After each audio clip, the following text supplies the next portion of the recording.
യിലൂടെ മുന്നോട്ട് വെക്കുകയാണ്. മനുഷ്യർക്കൊപ്പം എന്ന് പറഞ്ഞാൽ അതിനർത്ഥം കൂടിയുണ്ട്. എല്ലാ തരത്തിലുള്ള വിഭാഗീയതകൾക്കും വർഗീയതയ്ക്കും എതിരെ എന്നുകൂടിയാണ് അർത്ഥം. വിഭാഗീയത, വർഗീയത മനുഷ്യരെ ഭിന്നിപ്പിക്കുകയാണ് ചെയ്യുന്നത്. മനുഷ്യർക്കിടയിൽ ചേരിതിരിവുണ്ടാക്കുകയാണ് ചെയ്യുന്നത്. മനുഷ്യർക്കൊപ്പം നിൽക്കുക എന്ന് പറഞ്ഞാൽ വർഗീയതയ്ക്കെതിരെ മതനിരപേക്ഷതയുടെ പക്ഷത്ത് നിൽക്കുക എന്നാണ് അർത്ഥം.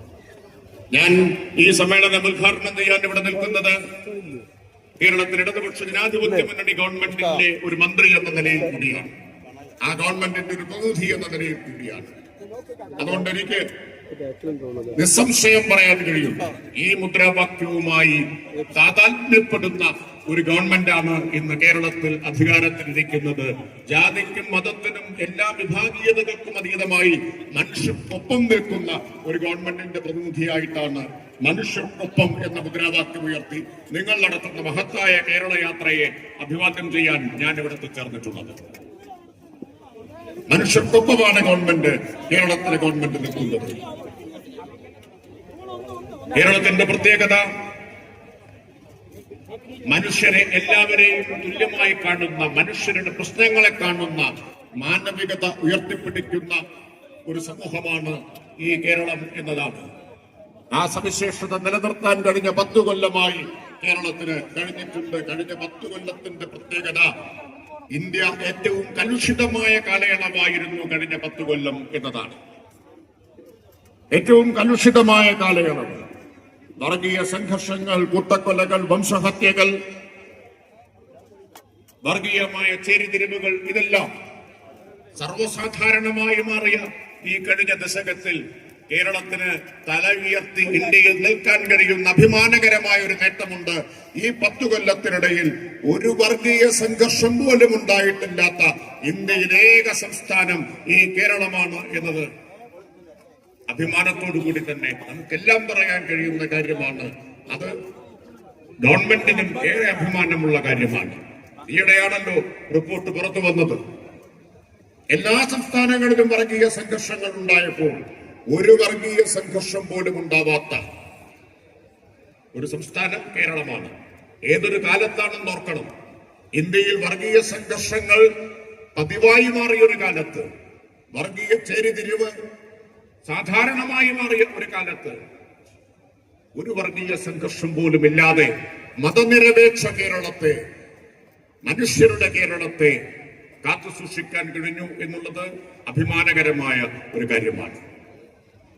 ആദരണീയനായിട്ടുള്ള കാന്തപുരം എ പി അബൂബക്കർ മുസ്ലിയാരുടെ നേതൃത്വത്തിലുള്ള ഈ കേരള മുസ്ലിം ജമാഅത്തിന് കേരള സമൂഹത്തിൽ വലിയ പങ്ക് വഹിക്കാൻ കഴിഞ്ഞിട്ടുണ്ട്. പ്രത്യേകിച്ച് മതനിരപേക്ഷത ഉയർത്തിപ്പിടിക്കുന്ന കാര്യത്തിൽ വർഗീയമായ ചേരിതിരിവുകൾക്കെതിരായി മനുഷ്യരൊന്നിപ്പിക്കുന്നതിൽ, മതനിരപേക്ഷ കാഴ്ചപ്പാടുകൾ ഉയർത്തിപ്പിടിക്കുന്നതിൽ നിർണായകമായിട്ടുള്ള പങ്ക് വഹിക്കാൻ കഴിഞ്ഞിട്ടുണ്ട്. തുടർന്നും ആ പങ്ക് വഹിക്കേണ്ട ഒരു സന്ദർഭമാണ് നമ്മുടെ മുമ്പിലുള്ളത്. വലിയ സംഭാവനകൾ അദ്ദേഹത്തിന്റെ നേതൃത്വത്തിൽ ഈ പ്രസ്ഥാനം നൽകിയിട്ടുണ്ട്. നമ്മുടെ കാലം ഇന്ന് ആവശ്യവ്യാപകമായി വോട്ടർ പട്ടിക തീവ്രപരിശോധനയുടെ പേരിൽ വോട്ടവകാശം ഇന്ത്യയിലെ പൗരന്മാർക്കില്ലാതാക്കാൻ വേണ്ടിയിട്ടുള്ള നീക്കങ്ങൾ നടക്കുകയാണ്.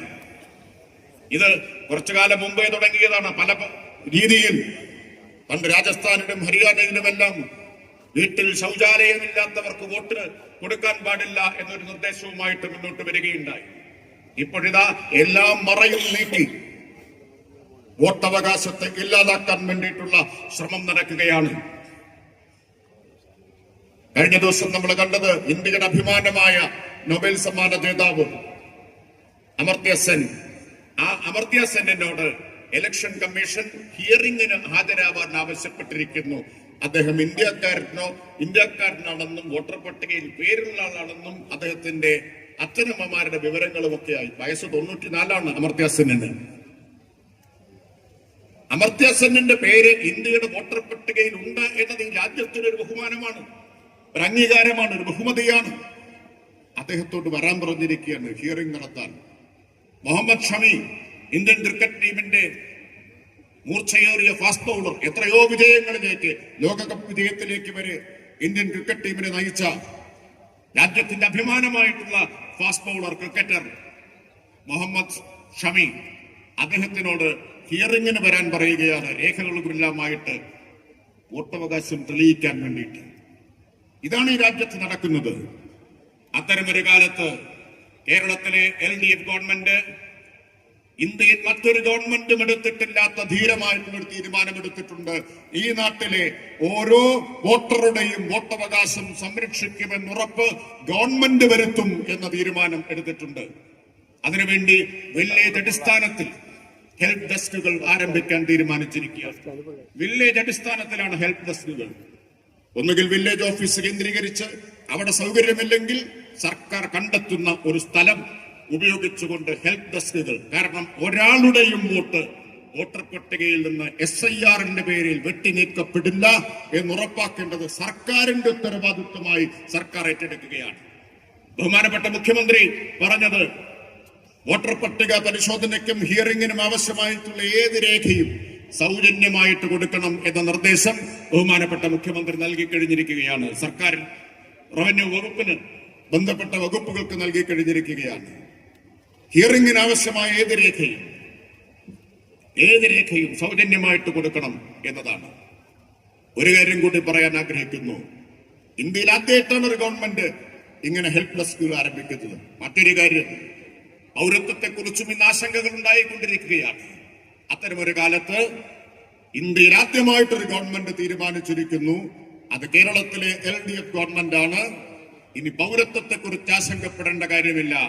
നിയമ പിൻബലമുള്ള നാറ്റിവിറ്റി കാർഡുകൾ കേരള സർക്കാർ ഓരോ പൗരന്മാർക്കും കൊടുക്കാൻ പോവുകയാണ്. ഇപ്പൊ നാറ്റിവിറ്റി സർട്ടിഫിക്കറ്റ് ഓരോ ആവശ്യത്തിനും പ്രത്യേകം അപേക്ഷിച്ച് വാങ്ങണം. ഒരാവശ്യത്തിന് വാങ്ങിക്കഴിഞ്ഞാൽ അടുത്ത ആവശ്യത്തിന് വീണ്ടും അപേക്ഷിക്കണം. ഇനി അതിന്റെ ആവശ്യമേ വരില്ല.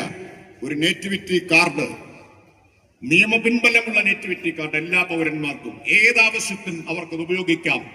അതോടുകൂടി ആരുടെയും പൗരത്വത്തിന്റെ മേൽ കൈവയ്ക്കാൻ മറ്റാർക്കും കഴിയാത്ത സ്ഥിതിവിശേഷം വരും. കാരണം ഇത് ആധികാരികമായ നിയമപിൻബലമുള്ള രേഖയാണ്.